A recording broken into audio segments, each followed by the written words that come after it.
So hey gang, it's April of 2021, and I'm just making this quick video for you guys. A lot of people are getting new bikes. The 230s are coming in and they're starting to receive them, so I'm starting to see questions here and there on my Facebook group page. So addressing that, those motors are they came with emissions. So a lot of the problems that I'm seeing that people are asking about, like overheating is one. They're not overheating per se, but running hot is an issue that I see. That is related to the catalytic converter that's in there in the pipe, and the emission air recirculation pump, and those kind of problems.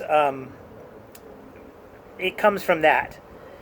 So if you have the capability, or if you already bought it, you should install your better Nibby carburetor. Get away from that butterfly valve carburetor. Install the Nibby that has a real true round slide in it. And also install the stainless steel non-catalytic converter header pipe. Those two things will solve a lot of issues. And then my other suggestion would be for you to rejet your carburetor, the Nibby. Rejet the carburetor. For people under 1,000 feet of elevation, maybe even 1,200, I'm going to suggest this combo. Don't hold me to it. Every engine is a little different, and every elevation is a little different, but this is a good baseline. So start with a 130 main, a 45 pilot, and the second clip position on the needle. So the needle, the long, thin, looks like a toothpick in the carburetor that's attached to the slide, it has notches in it.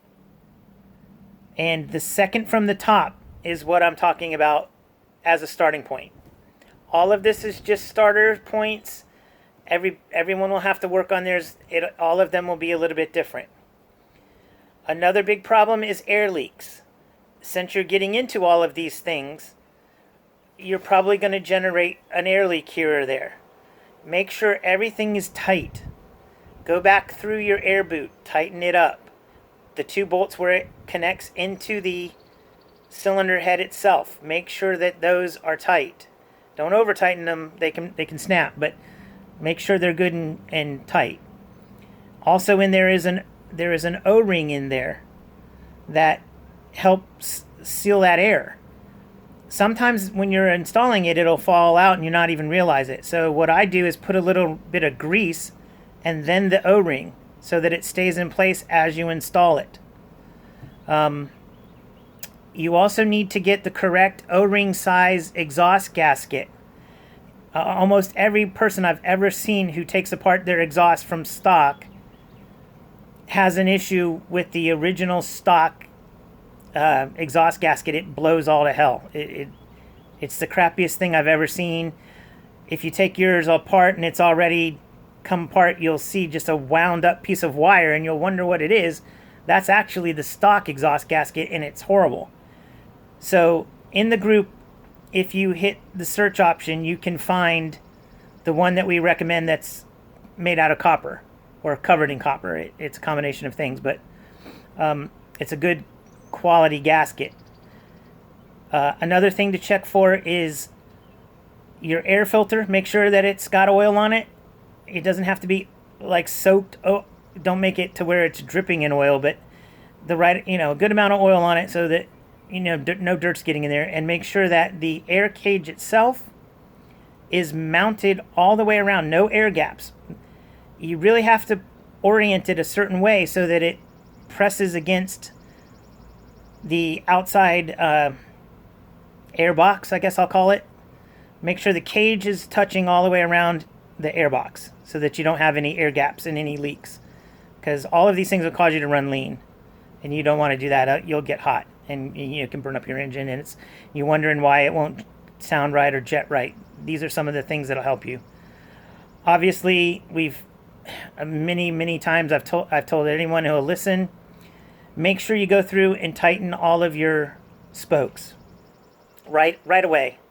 Don't ride with that being a problem. I'm gonna change my position here.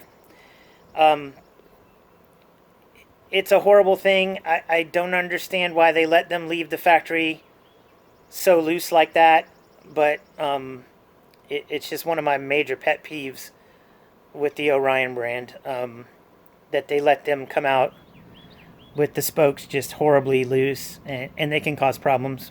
You can destroy rims. I destroyed mine, so we all know this. As far as tips, I think that's about it. Make sure you adjust your valves.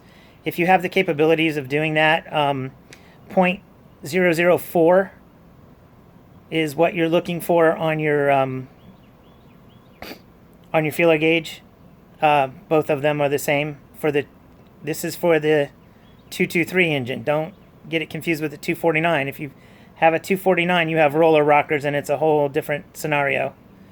But for the 223, 0.004 intake and exhaust, adjust your valves. If you can't do it, they're all over. There's tutorials on YouTube. You can look it up for a Honda CRF 230. It's the same thing. So that's it for about right now for just kind of my tech tip things. Another issue I want to address is I'm going to put this out here. I started the group, the Orion owners group for the 230 and now the 250 and the 230. Because I wanted to get away from the original Run by Orion Facebook group.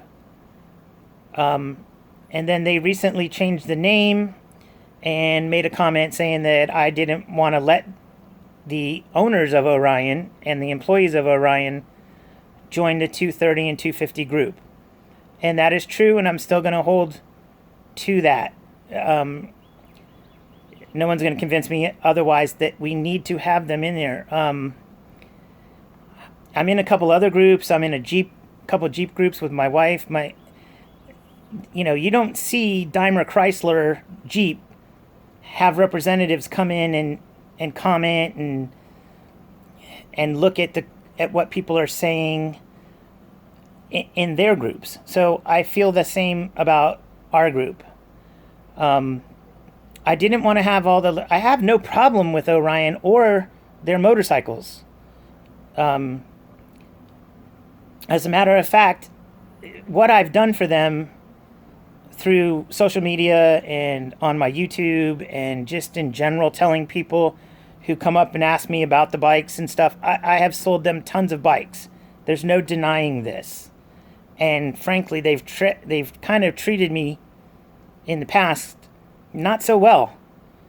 So I'm not saying that is the reason why I don't want them in the group. I'm saying that is just, I'm letting you know that is a fact. But besides that, the reason that I don't want them, one of the major reasons that I didn't want them to be in the group is to be able to come in and comment on someone who is freely telling their story and how they feel about what may have went wrong or what's good or whatever. I wanted to be 100% independent. That way I can say whatever I want to say. And you can too. You can feel like, if you want to complain, I've never removed a comment in regards to complaints about the bike. If you're being true and honest, I ask you to do that. Please be true and honest. Don't just flame a bike because, you don't know how to do setup, or it's something that you did that caused the problem. Shipping has always been a big problem. I'm in the transportation and shipping business, so I do kind of side with Orion here and there. I always promote whatever's going on with them as far as changing. Recently, they changed the engine sizes, and I did a video and promoted that. Prior to that, I posted whenever they have pre-sales going on. So they have a feeling that they need to be in here to see and make improvements for the future, but they didn't listen to us in the beginning. Many a times when it was just one group, suggestions were made and they were all about a price point and all about a business model that, frankly, I don't agree with. But it's their business and they have freedom of choice and freedom of liberty in America. I mean, they can do whatever they want. But I asked them to afford me the same. This is my group. I started it. And I feel now with Joe, I do have Joe Hinner as a admin. And I'm not going to speak for him in regards to his feelings on this. But for me, leave me in peace. They kind of threw me under the bus a little bit about not letting them join this group. And we've had back conversations. I explained in the beginning what I was doing, and I explained why I didn't want them in it. So I'm not going to address it any further than that. No one else don't bother trying to comment on this or in my group trying to talk me out of it. I don't believe that there's anything to gain by not having them in it, and there's nothing to lose. There's no gain and no loss. So I feel we should just keep on going the way it is. Another topic coming up here, you'll see I'm going to be making some videos from Chad Reed and a couple of partners. I believe it's 3 other partners are opening a track here in North Carolina called MX40. And I believe it's in Statesville, North Carolina, but it's closer to Charlotte. And I'll be visiting over there and filming from that location. They have, I believe, 3 tracks going right now, a Pee-wee, an intermediate, and a pro level. Maybe there's 4 tracks. A big track, a pro where you can only ride with pro license, and which is a supercross track, which, that's the one you see Chad on. If you've ever seen any videos from the location, that's the one he's on. The general public can't ride on that unless you have a pro license. So, but yeah, I'm going to go check that out pretty soon and have some videos. I'm trying to get a collaboration going with a gentleman called, you'll know him from his Facebook and from his YouTube videos, D-Fast. Look him up. He does a lot with the new SSR 450, but he's had a 300, SSR 300, and he's had this Orion 230.